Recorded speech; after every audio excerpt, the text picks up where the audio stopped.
Hello everyone, today we are breaking down GPT 4.5, OpenAI's latest upgrade. Is it really faster and smarter or just an overpriced tweak of GPT-4? We'll cover what's new, what's improved under the hood, and if it's worth the cost.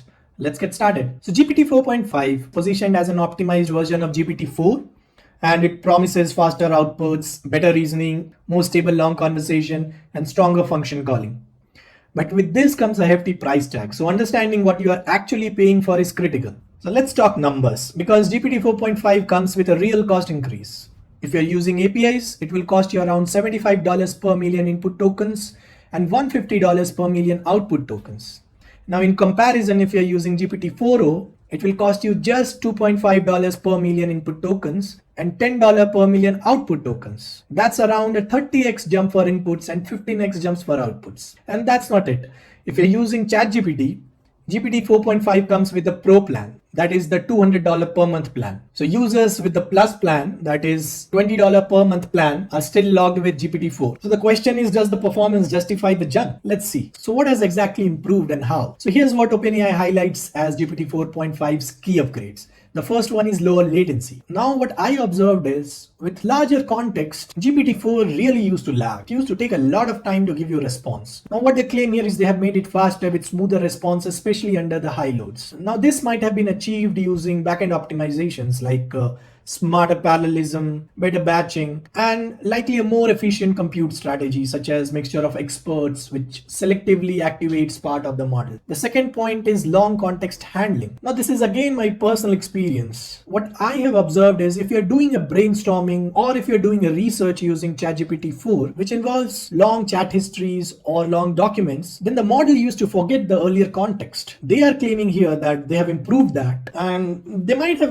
refined the attention mechanisms and positional encodings to keep a track of distant tokens better. Now the third thing which they claim is enhanced reasoning. Now in this they're claiming that it has become more consistent with multi-step problem solving, fewer logic gaps, and a strong handling of coding and maths tasks. So this might have been achieved using fine-tuning with diverse datasets and improved reinforcement learning using human feedback. And now the final point is reliable function calling. So the last thing which they have improved is function calling. The function calling works something like this. So you define the functions in your backend. I mean, these can be real world APIs, database queries, or internal operations. And then you send the function definition along with your chat request to OpenAI APIs. Now GPT model analyzes the user's prompt and decides which function to call, filling in those parameters. The actual function runs in your system, not inside GPT model. The result of the function is sent back to GPT model, and the model continues the conversation using that real data. So what they are claiming is GPT 4.5 made functions calling more robust and production ready, allowing for complex and real world integrations like automations, data lookups, and connected systems without the glitches that GPT-4 had. Let's talk about architectural insights. So how did OpenAI make these upgrades?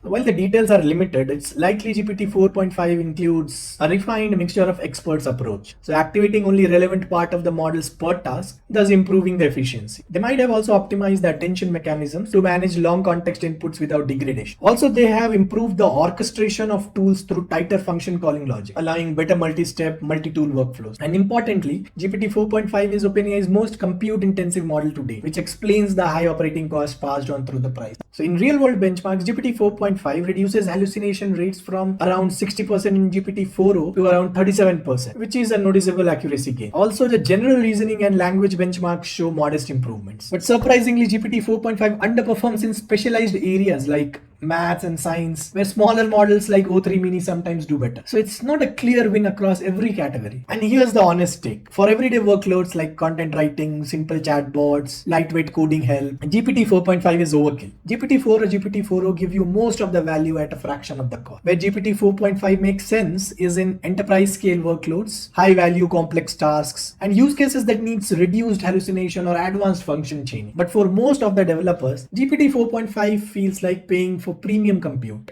without any groundbreaking new capabilities. And OpenAI's strategy is clear here. That is, lock the best features behind high tier pricing and push businesses to absorb the cost. See, if GPT 4.5 feels out of reach, alternatives are catching up fast. If you see Claude 3 by Anthropic, it has a great reasoning at a lower cost. Now Mistral has a strong open weight performance. Also Llama 3, which is ideal for self-hosting with full control. And we should not forget Grok 3. So open source models are improving rapidly, and by end of 2025, the gap may be negligible. So GPT 4.5 is faster, smarter, and more reliable, but at a premium that only makes sense for the highest end use cases. What do you think? Are you upgrading or sticking with GPT-4 or other models? Let me know in the comments, and if you want more architecture deep dives, benchmarks, and pricing breakdowns are coming soon.